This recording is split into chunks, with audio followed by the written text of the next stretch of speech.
Yeah, you're ready. Yeah. And I just, as an update, I just wanted to remind everyone that 2 months ago, we had a great session with both Brooke and Sangeeta about the TRIPS waiver and the decision of the World Trade Organization that it was pending, and the whole process. And during that call, both Sangeeta and Brooke explained everything really well. And they explained us the challenges that the decision was facing, and now we have that decision. We, as a group, we organize several activities. We prepare some documents following their suggestions on advocacy, and now the decision is made. So we think it's a good moment for having an update of what this decision means for everyone, and maybe also discuss together what can we do to keep pushing for fair access to COVID tools and other health tools. So with further ado, please, Sangeeta or Brooke, the floor is yours. You can choose, and I will be muting myself and, you know, taking out the camera for the time being. Thank you. Maybe I could go first. I can do a quick presentation, and I guess Brooke can come in. Let me just, if that's okay with you, Brooke. Yeah, that's great. Okay. I hope you can see my presentation. So yes, all good. Okay, so let me just start, maybe, you know, to start with the original waiver proposal, you know, because this is where we came from, you know, before we discuss what we have ended up with. So the original waiver proposal submitted in October 2020 was called for a comprehensive waiver. And this was about waiving the key TRIPS obligations with respect to patents, copyright, trade secrets, industrial designs obligations. And it was a waiver of more than 35 articles of the Now, the rationale for the original waiver proposal was that, you know, this is a public health emergency where totally unprecedented global demand, and, you know, we should show a spirit of solidarity and collaboration. And a lot of that issue, I mean, spirit or intent of solidarity and collaboration came from the developed countries, the EU in particular. And so the idea, but as we saw, the pandemic progress, we had this problem of huge global demand, insufficient supply. A lot of this was a scarcity of supply created because of the companies that are unwilling to license to other potential manufacturers. And I think the one big lesson we have learned in this pandemic is that the entire production of a lot of these health products is heavily concentrated. Whether we look at vaccines, you know, just other medical products, but vaccines in particular, heavily concentrated in a few manufacturers. And so the whole rationale was, if we are in a global public health emergency, which we are in, then there should be no barriers to entry. And intellectual property is one barrier, and the barrier would be beyond patents. We have barriers in trade secret, copyright, industrial designs, if we look at the scope of products that were covered by the original waiver proposal. And so if we lift this intellectual property, there will be greater freedom to operate for potential manufacturers. What this means is that I do not have to find out the patent landscape, for instance, of a particular product. If we implement the waiver, then of course there would be freedom to operate and anyone can enter the market. I mean, this is the logic, the rationale for the comprehensive waiver proposal. You know, you do not have to worry about potential IP infringement, because, you know, there is full freedom to operate as a manufacturer. The scope covered all health products. There were 65 co-sponsors, and it had received global support. But as you all know, opposition remains strong. So the US did come out in support of an IP waiver for vaccines, but they have also essentially played a negative role as we head towards the ministerial decision. So this is where we came from. Now, what we have in the TRIPS decision is actually a decision built on existing flexibility, which is Article 31 of TRIPS, compulsory license. We all know it as compulsory license. And this is a license granted by the government to third party to use subject matter of a patent without the consent of the patent holder. And we look at paragraph 1 of the decision. This is what essentially it is about, the use of compulsory license. It does not waive patent obligations. It builds on the compulsory license flexibility to override patent in Article 31 of TRIPS. It is very different because this will require the government to take action to issue a compulsory license when you want to override the patent barrier. So it doesn't give the kind of freedom to operate that we envisage and we expected, in a public health emergency. And if you look at the issuance of compulsory license, the Doha Declaration on TRIPS and Public Health in 2001 made clear that compulsory license can be issued on any ground. There are no limits on products, can be done for any products. There's no limit to duration, and you can issue compulsory license for the duration of the patent term. One condition when you issue compulsory license is you normally need to conduct prior negotiations with the patent holder to try and get a voluntary license, and you need to show that those attempts did not work out. Now that requirement is waived in 3 situations: national emergency, other circumstances of extreme emergency, and public non-commercial use. And this is already mentioned. This is mentioned in Article 31 of TRIPS. And if you look at paragraph 3A of the decision, it basically restates Article 31B of the TRIPS agreement. So here it is repeating the flexibility, the condition that is already there in Article 31B of TRIPS. Another condition when you issue compulsory license is payment of adequate remuneration to the patent holder. Now, this typically we know is subject to national discretion. It is in Article 31H. And this is again largely restated in paragraph 3D of the decision. So when we look at paragraph 3A and 3D of the decision, no additional new flexibility that you would see that is being offered by the decision. Now, where it changes and where there is a waiver is the waiver of Article 31F. When you issue a compulsory license, it will normally be subject to a condition, which is in Article 31F of TRIPS. That is that the compulsory license has to be predominantly, mainly for the supply of the domestic market. You can export, but you can only export the non-predominant portion. So you can export some quantities, but you cannot export the majority of the production. Now, to address this problem, in 2003, the WTO did reach a decision where this condition was waived. It is known as the 30th August 2003 decision. This became a permanent solution in the TRIPS agreement as Article 31 bis. But our problem with this Article 31 bis is that it's a complicated solution.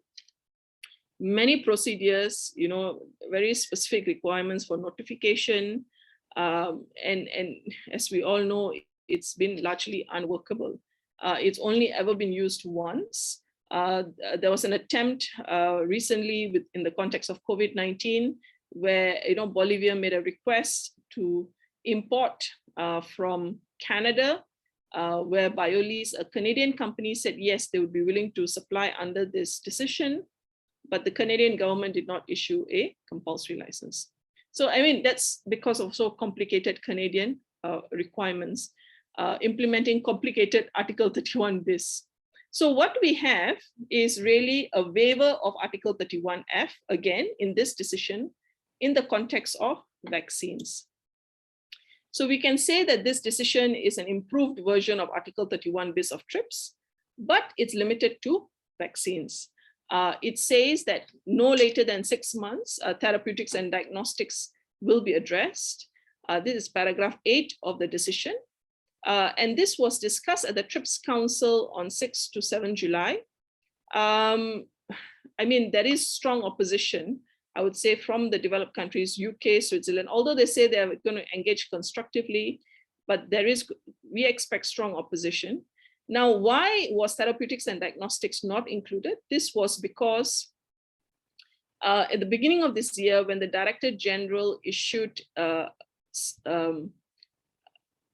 Director General had consultations, what we know as the Quad process with India, South Africa, US, and EU.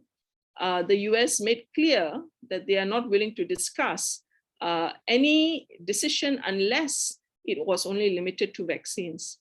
And so the whole process of discussion already created a two-track process where it was about discussing vaccines first and therapeutics and diagnostics later, because US was totally opposed to a decision on therapeutics and diagnostics, even if it was as limited as a waiver of Article 31F. So we will see how this plays out, on therapeutics and diagnostics. But we do expect opposition because there is a concern from the developed countries about dual use, because a lot of the therapeutics are repurposed products like baricitinib. Baricitinib is an arthritic medicine, which is now considered useful for treatment of COVID-19. From where I stand, this is not a big issue because you then issue CL only for that purpose. But I guess some of this will be issues that will be raised by developed countries. So we have a decision built on Article 31, and it is about waiving the condition of Article 31F. And by waiving this Article 31F condition, most or all of the production can be exported. So you should take a look at paragraph 3B of the decision. The waiver of Article 31F is only for 5 years. And I say this because we have to be very clear that it is not the duration of the CL. The CL is an existing flexibility in TRIPS, and that's a separate issue from the waiver. This decision is about waiver, although it's building on the CL provision in TRIPS, but it is only the waiver that is limited in duration. So it's all about crafting the how you craft that decision. If you want a decision that lasts longer, with respect to compulsory license. There is an interesting element is paragraph 4 of the decision. Now, paragraph 4 of the decision, if you look at the original waiver, the call was to waive Article 39 in its entirety. Article 39 is about protection of undisclosed information, essentially trade secret. We did not get that waiver. What we have is really in the context of Article 39.3. Article 39.3 deals with information submitted by originator companies that is undisclosed and is normally submitted to the regulatory authority. And the regulatory authority should provide for protection of undisclosed information. But this does not prevent the approval of generic medicines. But typically Article 39, there has been historically, I would say, difference in interpretation between developed countries that have argued that Article 39.3 does not allow the approval of generics for a certain period of time. We know it as data exclusivity. But the developing countries have an interpretation that, there's no such requirement of data exclusivity under Article 39.3. And I think the paragraph 4 does confirm the developing country interpretation, where it says that may be used for the purposes of rapid regulatory approval for enabling, it says that Article 39.3 does not prevent an eligible member from enabling the rapid approval for use of a COVID-19 vaccine produced under this decision. So I would argue that this is really confirming the interpretation of developing country. And because it uses the language of enabling rapid approval, which is only possible if you were to, I guess we can assert that this also includes the disclosure of undisclosed test data, which is required for enabling rapid approval for use of COVID-19 vaccine. It is not very explicit, but it can have a broader interpretation in paragraph 4. There is also an addition of paragraph 9 of the decision, which makes clear that the decision is without prejudice, does not prejudice the use of existing flexibilities in the TRIPS agreement. So if you do not want to use the decision, you want to just issue a compulsory license under TRIPS generally, this is definitely a possibility. So it does not prejudice the use of existing flexibilities. Now, there are, I would say, 3 conditions. One is the decision is only for eligible members, and this covers all eligible members. They have put in footnote 1 an eligibility criteria. The language is not good because the objective of the decision is production and supply of vaccines. But footnote 1 of the decision encourages countries that have capacity to not use the decision, which is really ridiculous. So the language is not good, but it was only negotiated between US and China, and US was trying to exclude China. Actually, the main aim was for the US to exclude China. And in the end, the negotiations of China and US, we have ended up with this decision. And I would say it is broad and somewhat problematic. And I think we do need to take measures to actually be clear what is the process for opting out. The second bullet is anti-diversion measure. This is really a demand of the EU. The developing countries during the negotiations were very much against the anti-diversion measure. What the anti-diversion measure does, and this is in paragraph, let me just see, 3C. What this anti-diversion measure does is that, say, South Africa were to export to Botswana, Botswana cannot re-export to another country. So this is language that is coming from Article 31 bis. A demand of the EU, it was opposed by a lot of the developing countries. In the end, this was a red line for the EU. What was inserted is really in footnote 3, pushed by Argentina and possibly Brazil too. It says that in exception, you cannot re-export except for humanitarian and not for profit. So there is a small exemption created there, but that exemption is very narrow, humanitarian and not for profit. So I think it's quite a narrow exemption, but there is an exemption that has been created there. There are also obligations to notify. It's more broad. We have concerns about it being very broad because it says any measure related to implementation of decision has to be notified, but it is open to interpretation and more flexible than what we have in Article 31 bis. So if I can say, the overall assessment is that it's not the comprehensive waiver proposed by the 65 co-sponsors. If you look at health emergencies, this will not be sufficient.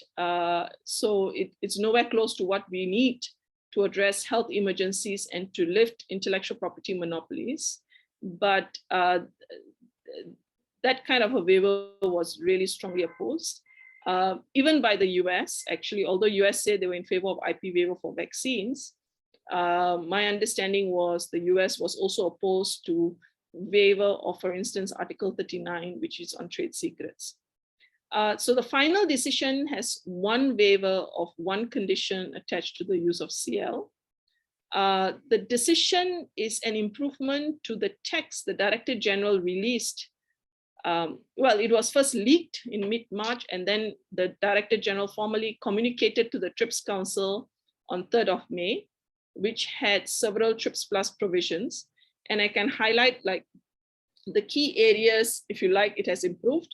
If you look at the DG's text, it used language throughout the text, patented subject matter.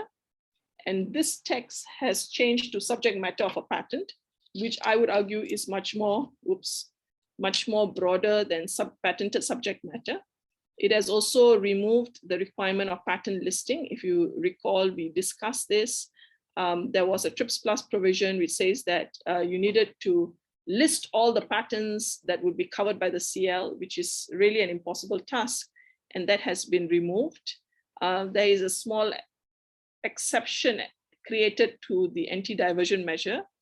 It's very small, but there is an exception.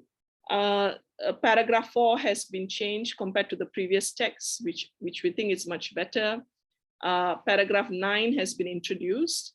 The downside is there are still some wording that, like necessity tests, which is there in paragraph 1 and footnote 2, but it is not, that language is not there in Article 31, but unfortunately that language was there in Article 31 bis. So we did lose that battle some time ago, and there was a push to improve this language, but in the end, that did not happen, for various reasons. Especially the EU does not accept any improvement of that language. And I think the unfortunate thing is we ended up with footnote 1, the eligibility criteria, that was not discussed amongst WTO members. In fact, it was presented, I'm not even sure anybody saw that language even as the decision was gavelled, because this decision was part of a broader package that included fisheries and several other stuff.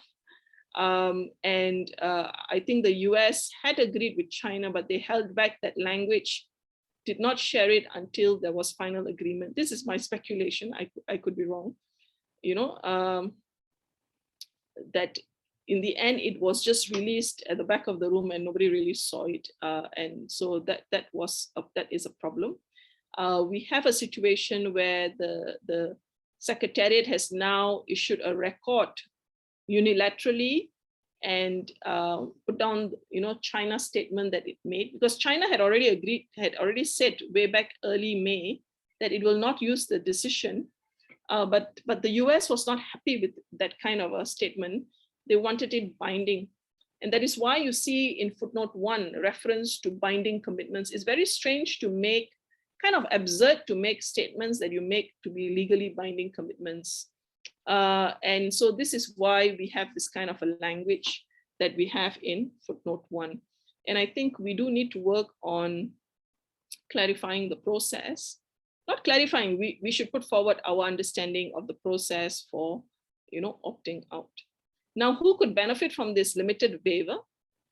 I would say countries facing existing potential patent barriers, that are producing vaccines for domestic use and exporting most of the vaccines. I think these are the ones, and the country that comes to mind would be South Africa. And there could be 1 or 2 other countries, where they could benefit from this limited waiver. And of course, if you extend it to therapeutics and diagnostics, then you would have many more manufacturers that could use this limited waiver. But not all countries have to change their law, to implement this, because if you're an importing country, you can very well use the normal TRIPS provisions. If you have such provisions in your national law, you do not have to use this decision.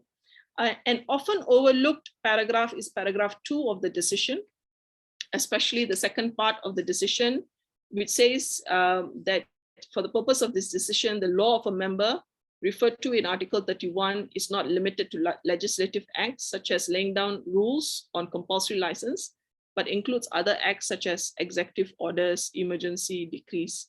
So potentially you could implement this waiver through an executive order. Again, not all countries have to do it.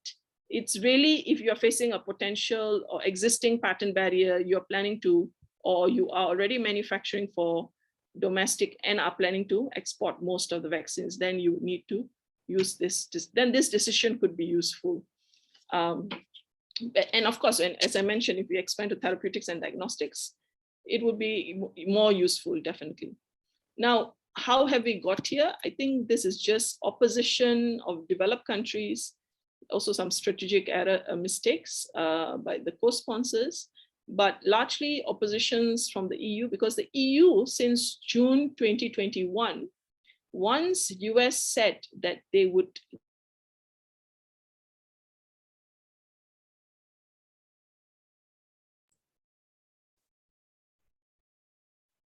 Sangeeta, I think we lost you. Is somebody, can somebody in the chat tell me if they are listening to, yeah, she's frozen. Okay, thank you. Frozen. Yeah. Okay, so maybe while we recover her, I don't know if any of you have previous questions, or if Brooke, do you want to take the floor and start doing so, doing your presentation, or you rather? Yeah, no.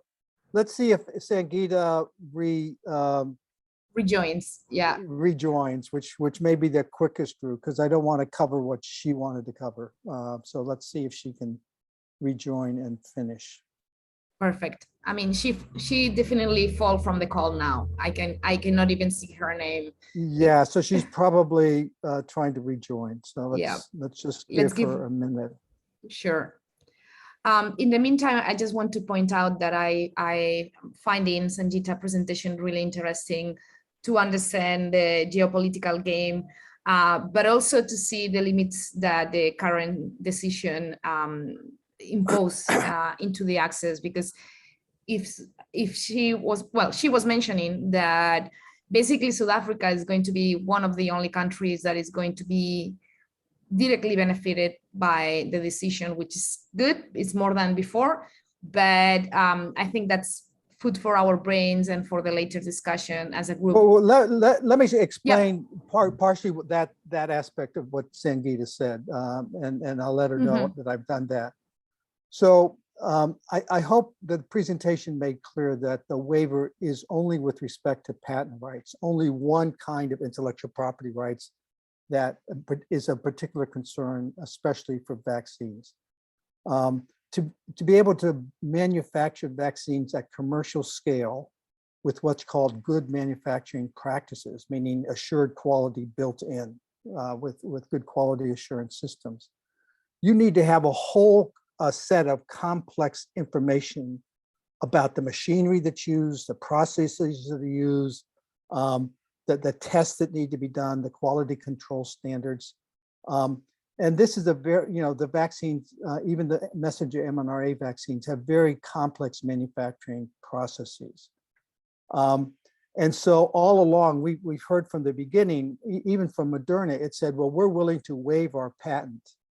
But that didn't allow any company. They did that in October, the same month that the waiver proposal was initially made.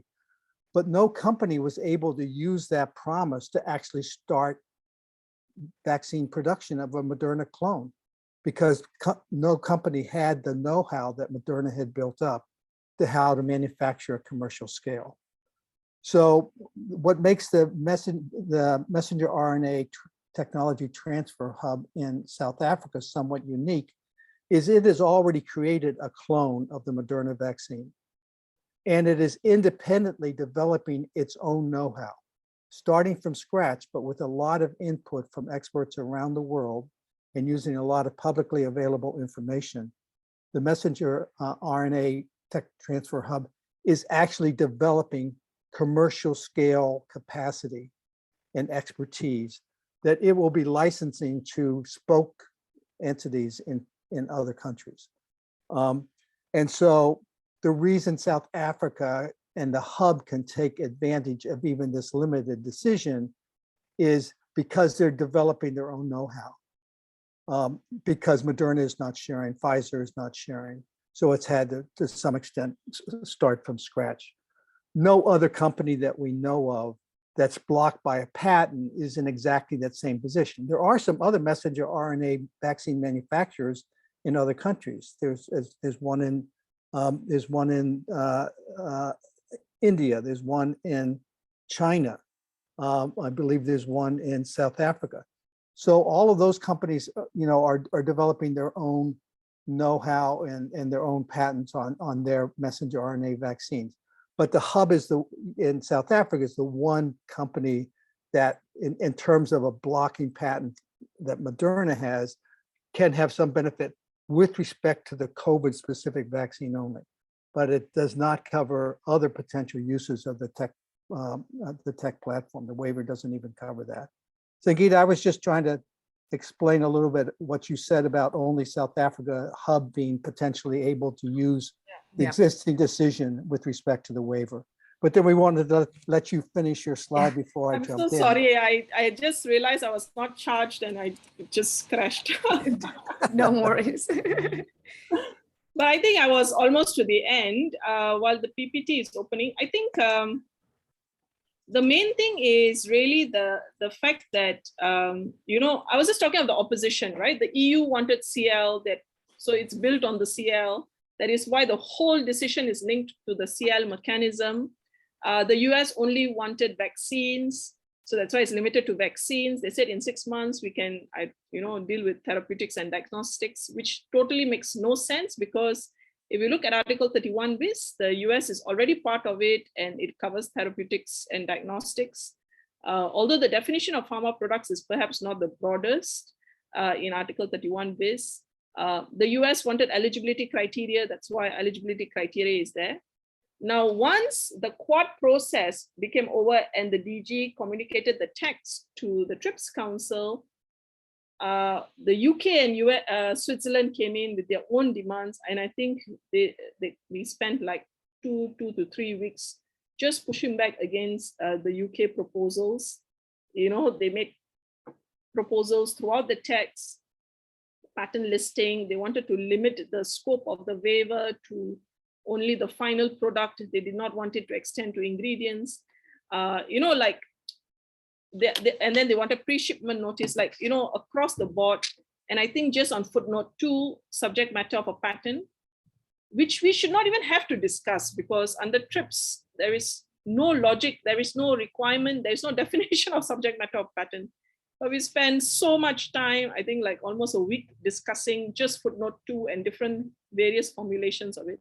So TWN has documented some of this, so just to show you the level of opposition we faced in a waiver of a condition to CL. But I think the TRIPS waiver discussions have, mobilized the community, I guess, in a very effective way. And while it was not seen as a threat to Big Pharma, they were very concerned about it. And, some bilateral deals were made on the side. And I guess it also mobilized WHO into mRNA. So I think there were a lot of positives that came out in terms of it providing a platform for campaigning and, the visibility it gave to the issue of IP and access. I just wanted to show, and when I share with you my PPT, is that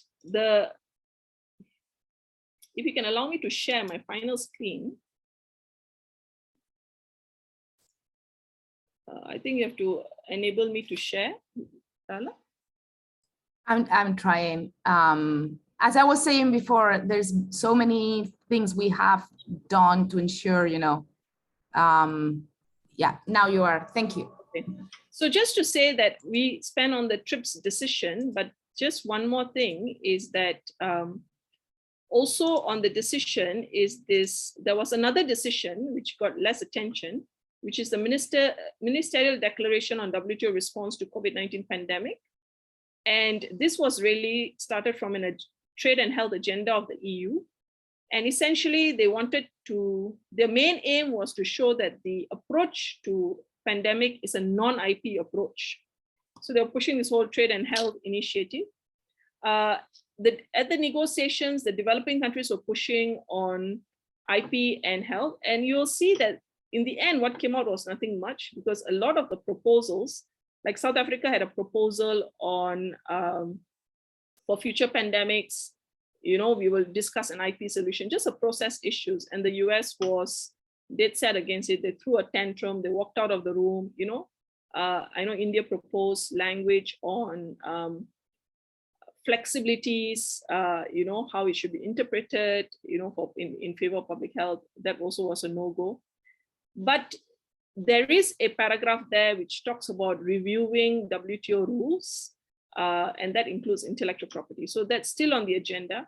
I mean, the entire declaration does not give any concrete response to pandemic, but I just wanted to flag that it's there. And it's also something that should be read together with the ministerial decision on TRIPS. So yeah, that's my presentation. I'm sure Brooke will have some to add as well. Okay, so maybe I will add a little bit and also talk about some thoughts about next steps. But I want to talk about a couple, some of the framing that Sangeeta did, but maybe raise a couple additional points. So one is that we have to keep an eye at all times on pharma. And pharma, made multiple arguments from the very beginning and consistently against the waiver, though at least a couple arguments changed over time. And it's very clear that pharma had the ear and a hand in the policy, particularly in Germany and the European Union, but also in the US and UK and Switzerland. And all of those, of course, are areas where the pharmaceutical industry has worked really hard to maintain its power and its influence over government.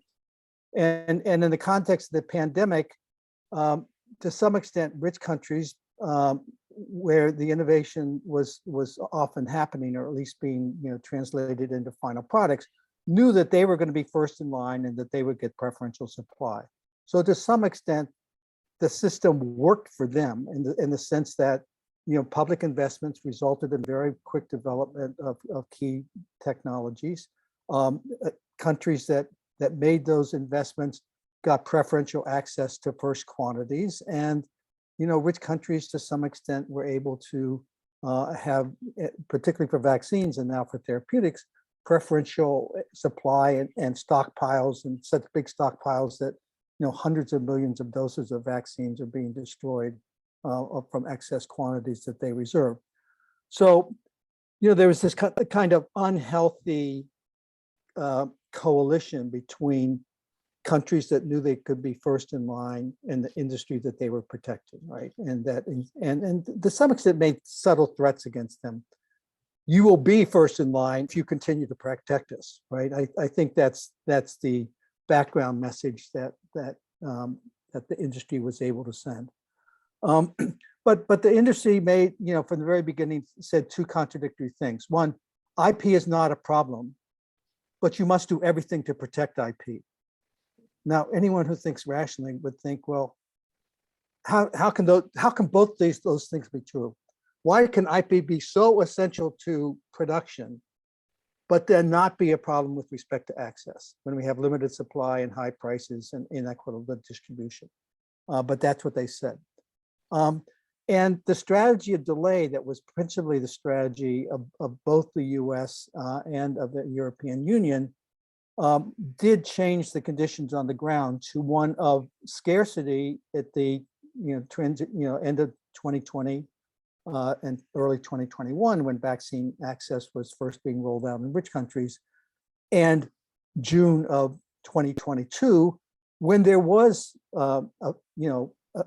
a lot of vaccine and some quantities that were not being used. There may not have been enough of the best vaccines, but certainly the quantity of 13 billion plus doses was significant.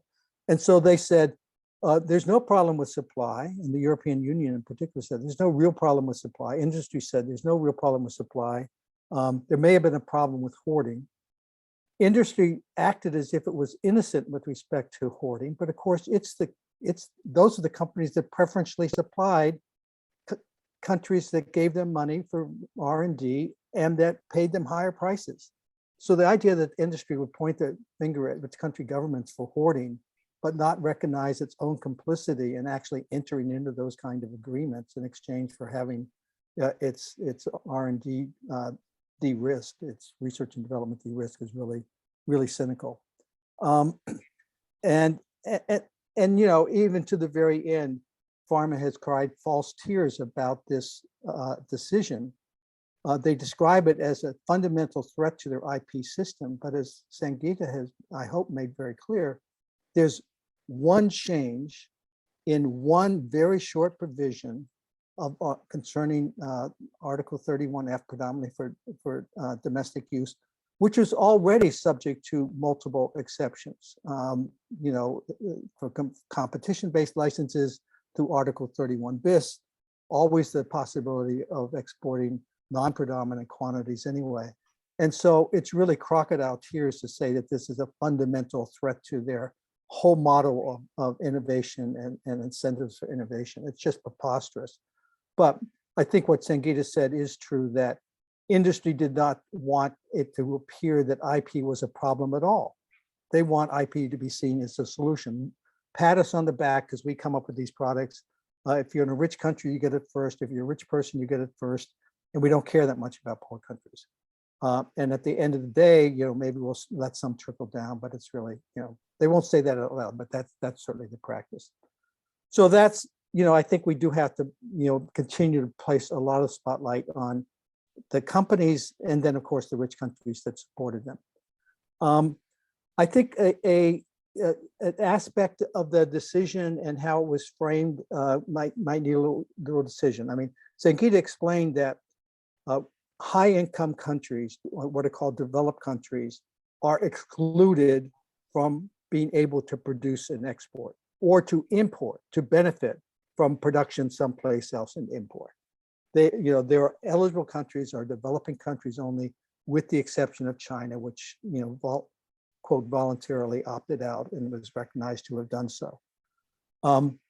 That protects the companies in high-income countries from any competition from producers in the global south, from developing countries. Those developing country producers will not be able to sell to rich countries, even the small rich countries that don't have their own manufacturing capacity and that may feel disadvantaged in the current context.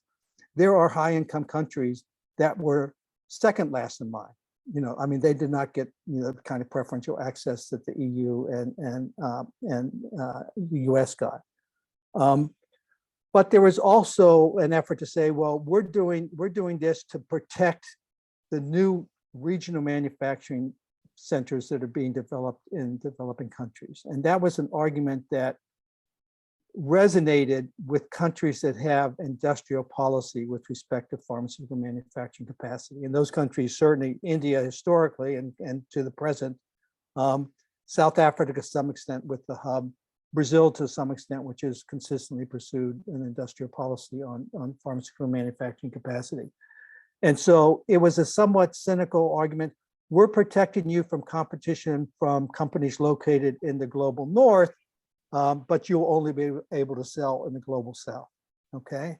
And I think that, had some impact on the decision, but we need to recognize those two forces at work: protectionism in the global north, some support for industrial policy in some more capacitated countries in the global south. I think that the fundamental dishonesty of the decision is it doesn't accomplish very much for vaccines, except, as I explained before, perhaps for the technology transfer hub, which is developing its own know-how. It would have been, it still could be somewhat useful, especially for therapeutics, maybe less clear about how so for diagnostics. And we haven't gotten that. So this is a decision that in terms of real practical impact has almost no meaningful result for vaccines, and is delayed and possibly may never reach therapeutics and diagnostics. And that's just so fundamentally dishonest for this to be described as, a decision to, bring about greater access to COVID countermeasures. It's just until and unless therapeutics and diagnostics are included, it's really almost, it's a shadow of its former self. I think that one of the things we've heard is that, especially with respect to inadequate, with the supply surplus now and vaccines being burned because they're expiring, is, well, countries weren't able to use vaccines. There was a lot of vaccine hesitancy. They're kind of a blaming the victim approach, both to the countries that didn't get vaccines and the people who didn't pitch up to get vaccinations. And in fact, the long delay, actually produced what is being called vaccine hesitancy. But really, if there had been vaccines available in developing countries, the rate of acceptance of vaccines in developing countries is actually higher than in high-income countries generally, and because people, are used to pitching up for vaccines, and in part the long delay meant that governments really couldn't invest in vaccination capacity. Rich countries didn't give them resources to do so, nor did COVAX. People got infections and got some degree of natural immunity from infection. And there was just disinterest, and ultimately there was some hesitancy that which was fed by a lot of disinformation, a lot of which originated in the global north. But just to say that we should not accept this kind of theory. Well, actually we didn't really need that many more vaccines because countries weren't ready to use them and people didn't want them. I mean, that's blaming the victim for the system, for what the system produced. A couple other, kind of peripheral issues, but just to raise them. I mean, Sangeeta did raise the issue of, well, what is the duration of this?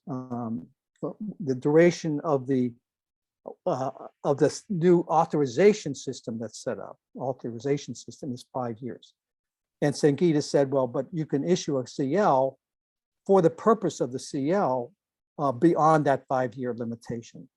I think the one concern that people have about that interpretation is that the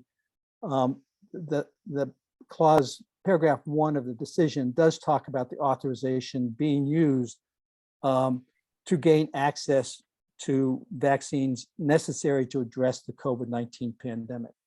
So the compulsory licenses in general are issued for a reason, and there's a provision in the compulsory licensing rules that if the reason the compulsory license was issued ends, then the compulsory license might end. So you could see a circumstance where challengers of the continued use of the system might say, well, the WHO has declared that there's no longer a COVID-19 pandemic, and might therefore argue that the compulsory license, the duration of the license itself should be shorter. I just think that's an interpretive risk. I just wanted to mention that we may have to be prepared to fight on that, and to talk about the need to maintain the new companies that are producing, and that they have some vested interest that should and can be protected.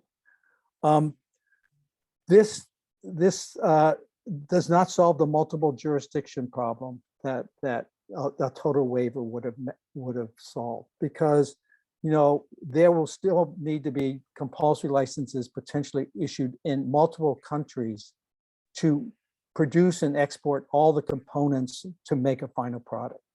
And if you can't get a reliable source of supply or affordable source of supply, or the lipid manufacturers won't supply you, then you're going to have an alternative producer of those that gets compulsory license to export to a final vaccine manufacturer.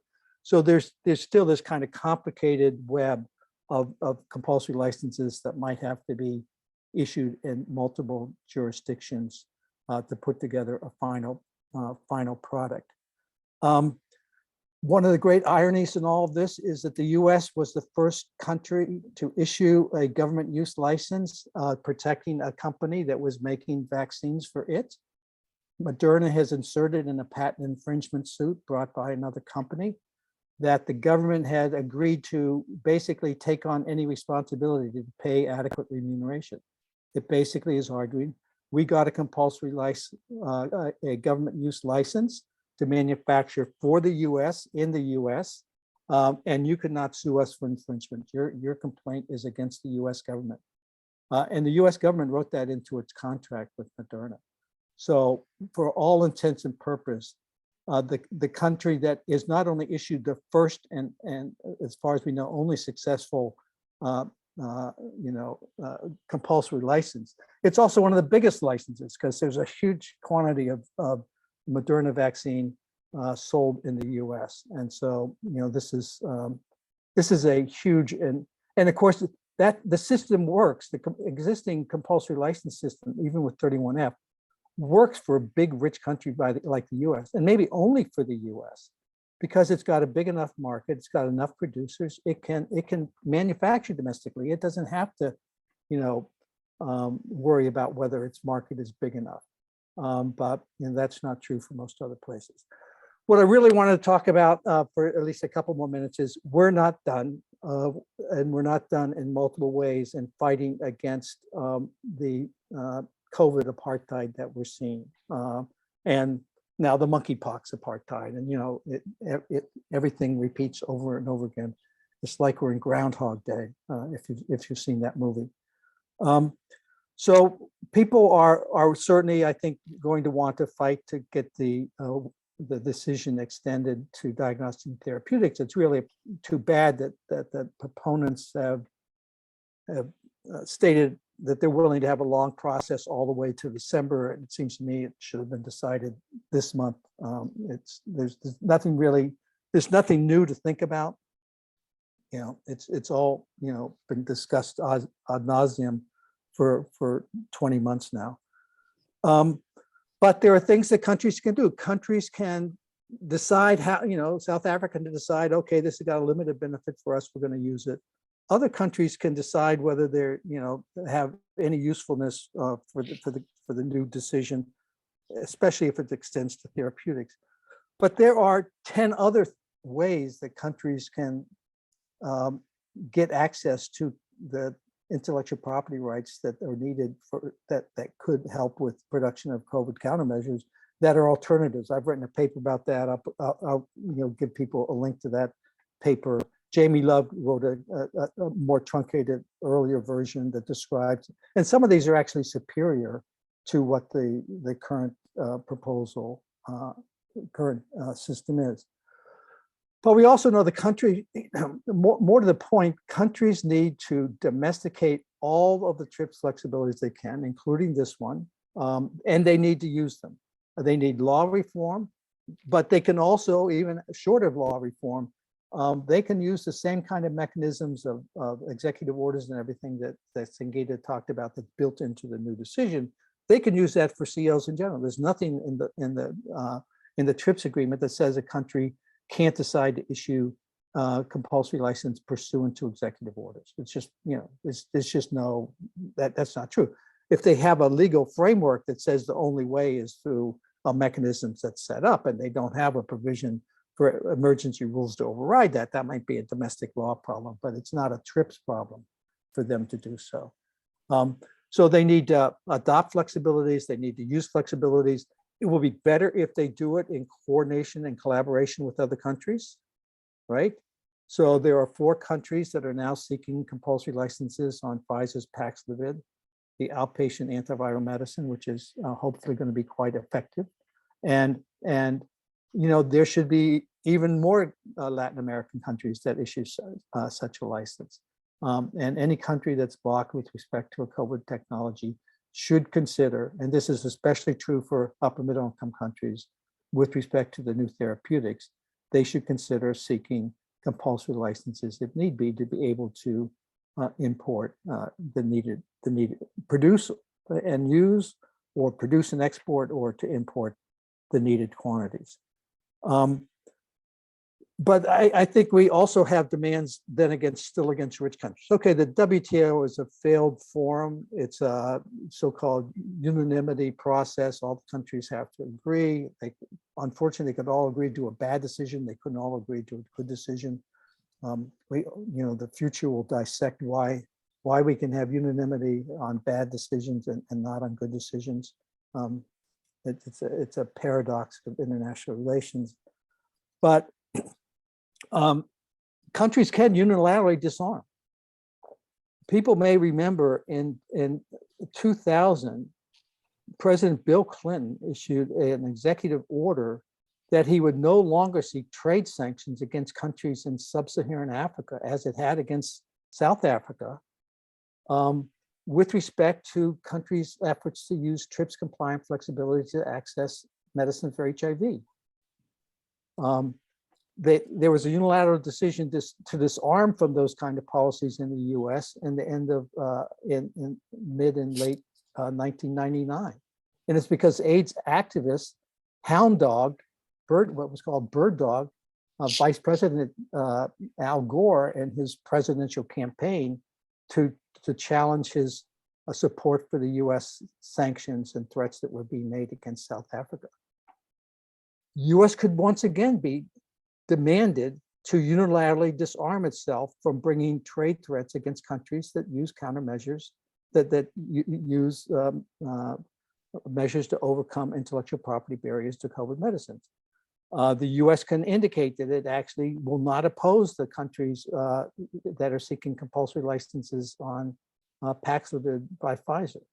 And the same thing could happen in the European Union. The same thing could happen in the UK. The same thing could happen in Switzerland. All these countries that have free trade agreements and rights for state-to-state dispute settlement under TRIPS could say, we voluntarily affirm that we will not seek state-to-state dispute settlement against countries under either the TRIPS agreement or under free trade agreements or under investment agreements against countries that are using means to override intellectual property barriers.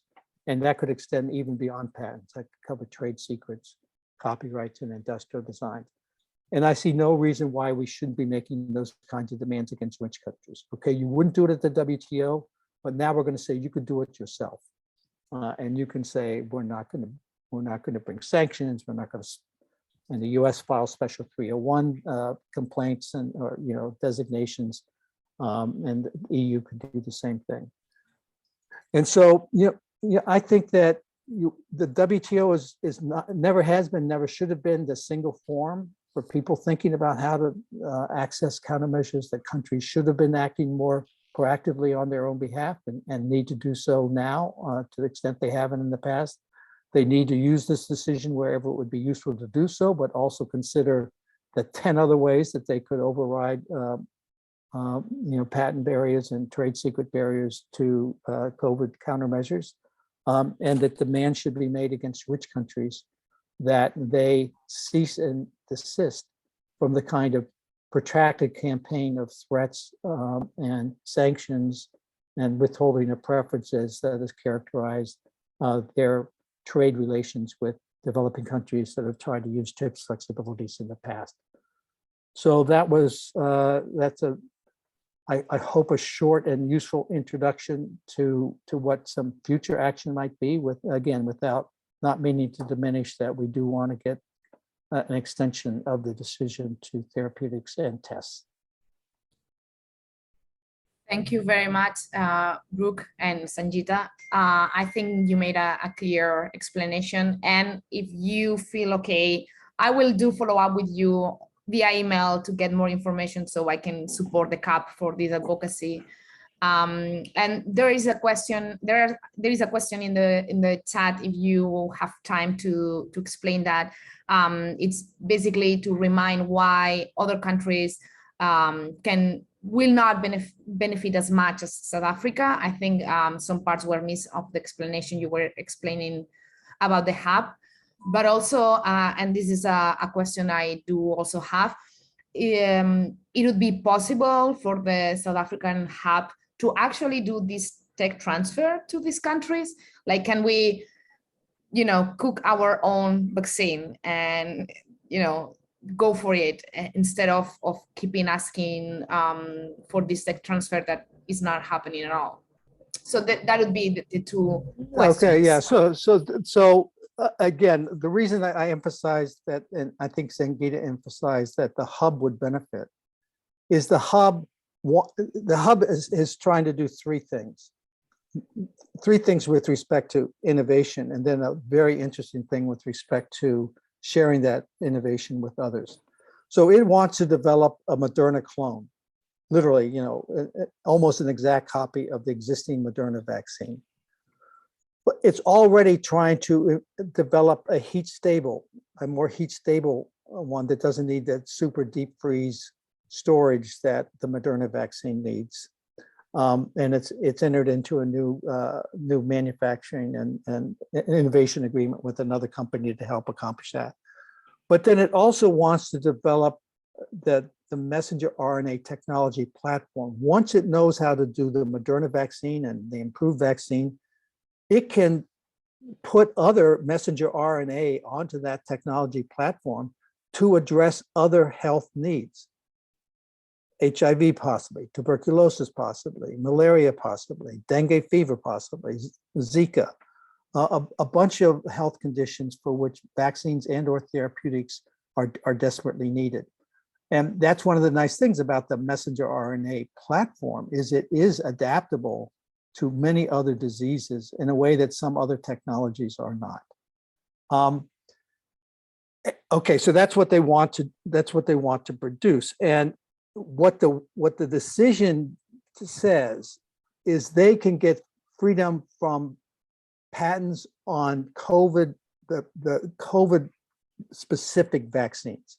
So they could get freedom to operate with respect to patents on the existing Moderna clone and on the heat stable version.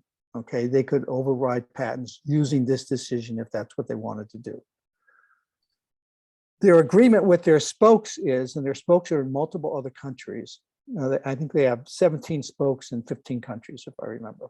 Those are basically agreements that say, we're going to transfer this technology to you, the know-how and any other patent rights that we might have or intellectual property rights that the hub may develop. We're just going to give that to you to enable you to produce. But we're going to have this kind of agreement with you. All of us are going to work on continuing innovation to address new diseases or to have improved formulations. But we're going to have to share all of those improvements and new uses back to the hub and with all the other spokes. So this is a new form of South-South cooperation that frees innovations from being monopolized by a single entity, right? It's a sharing mechanism that incentivizes innovation, but also guarantees that innovation is shared with others. And that's to develop more independent capacity to serve regional needs throughout. Now, getting more specifically question, there may be Moderna or other patents in Argentina that the Argentinian government would have to overcome. What happens in South Africa or what South Africa decides with respect to patents there would have no impact on what happens in Argentina. So, you know, all the spoke countries are going to have to worry, as just like South Africa does, about the patent barriers that they might have to overcome, including patents that might not be for a COVID-19 specific vaccine, broader patents, of which, you know, Moderna has sought and gotten in some countries, including in South Africa. Those are going to have to use another mechanism actually to override those. You can't use this new decision for non-COVID-19 vaccines. If there's a patent that covers a non-COVID vaccine, you're going to have to use another compulsory license, not under this new decision. But the reason the question in the chat was, well, why can't Brazil and India that are already producers, why can't they use this new decision? They are not currently trying to make a Moderna clone or Pfizer clone. They're not trying to develop that independent know-how themselves. And so they could issue a decision, a compulsory license under the decision, but still not have the access to trade secrets. And they are now a year or a year and a half behind, you know, a little bit more than a year behind the hub in South Africa. And the hub in South Africa is really an unusual situation. It's got WHO involved, it's got some companies involved, universities involved. And basically because of the strength of that, you know, that nucleus, they have attracted a huge amount of information from experts around the world who think that this is such a great idea that they're willing to contribute to it. And, you know, so if India or Brazil were intent on building their own vaccine know-how, they too could benefit. But the whole problem with the decision as it currently exists is, instead of getting the technology package, you have to override the patent and then still develop the know-how, which is an arduous and time-consuming and expensive process. I hope that answered the question. Can I come in? So I think just to simplify, okay, India has its own mRNA vaccine, I think, which has just been approved, or 2 weeks ago, it was approved for emergency use, as I understand it. So when we talk of a win, if we compare the win to the comprehensive waiver, clearly it's not a win. So it depends on what you compare it against, right? But I think it can be useful. If you're manufacturing, you need to override barriers, patent barriers, and you want to create that freedom to operate. It could be useful, but you have to do a CL. NCL is country by country, as Brook has mentioned, and it's about COVID. I would say let's take it step by step. If you look at it as a win, yes, it's an improvement of 31 bits. And to the extent when we talk of South Africa, let's first issue a CL. They've never even done a CL ever before. They should do one for COVID. Why talk of HIV, TB? Let them do it. Let them have that experience. And if it works, and I see for South Africa, mRNA hub, why it would not work. The fact that they even threaten a CL could get Moderna to the table. I think they're not exploiting to the max the potential the CL could offer and this decision could offer. And if it works, then let's see, maybe we do need to revamp totally Article 31 base. We make a case for HIV, TB, but when it comes to mRNA hub, firstly, they have done a clone. It's not clear it works. As far as I know, I am not, on top of the, the what is happening, not updated. But if it works, and they want freedom to operate, they can use the decision because we know there are potential patent barriers. And let's see what is Moderna's response. I think they should try and use a CL. South Africa has never done a CL, and the fact that they fought for it, they should try and use it. And if it works, we make a case for improving it for other diseases, because we do have a problem then with Article 31 bis, right? So I think this is a very South Africa specific thing. For India and Brazil, what I noticed, if you look at some of the cases coming up now, the minute your vaccine is a bit successful, this is where you'll see the potential infringement suits coming in. And we cannot say that, okay, like they say, no, we have reverse engineered and done this and that. No, but if it's ever successful, you're going to see a potential infringement suit. We saw that with BioNTech, it's now being sued. Moderna itself is being sued. So I would say that it can be a useful decision.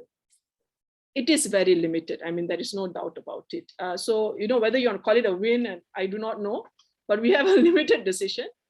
It is linked with several conditions, which we are not very happy about and we have concerns with.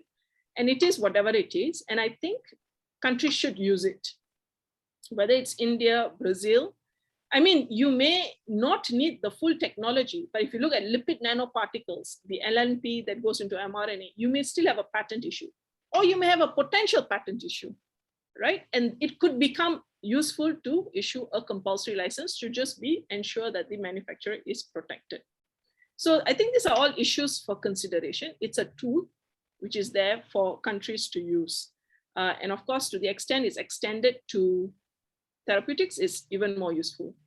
On the trade secret part, it's complicated. I think you can interpret paragraph 4, but there is often hesitance amongst developing countries.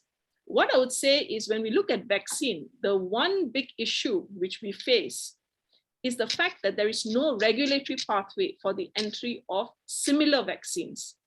So there is no such thing as generic vaccine, right? Like you have biosimilars, we do not have a regulatory pathway for similar vaccines. And this is why the follow-on manufacturers have a problem entering the market. And this is why know-how becomes very important. So I think we should look at, what we should invest energy, because we now have the same problem with monkeypox. What is the regulatory pathway for follow-on vaccines? And I think then you'll see that once we have this, I think IP, the patent issue will be one of the biggest barrier we would face. But this is something, the community should really work on.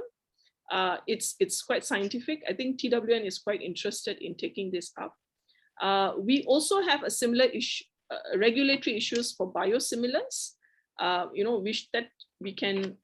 we hope to hold another session, because I think the regulatory barrier, which is linked to IP, it's where the trade secret, because the regulatory authorities are the protectors of the trade secret. And this is where a lot of the manufacturers are finding it difficult to enter the market. And while we say, we should waive Article 39, there was huge opposition. And, we cannot say it's going to happen. So I think we have to create the regulatory pathways that are necessary for follow-on manufacturers to enter the market. Because if you speak to a lot of the regulators, they do not have the access perspective. So, there are very stringent rules, but they do not have the access perspective. And this is what is ensuring that, the originators have market monopoly for a long period of time. So I think this is an area we should really work on, together with, making sure countries should now issue compulsory license. Had we gotten a waiver, would have been different, but now the fact that it's built on compulsory license, and I think we can argue that it's a signal for countries to use compulsory license. I mean, what bigger signal than us adopting a decision that says may authorize the use of, exploiting the patent without the consent of the patent holder.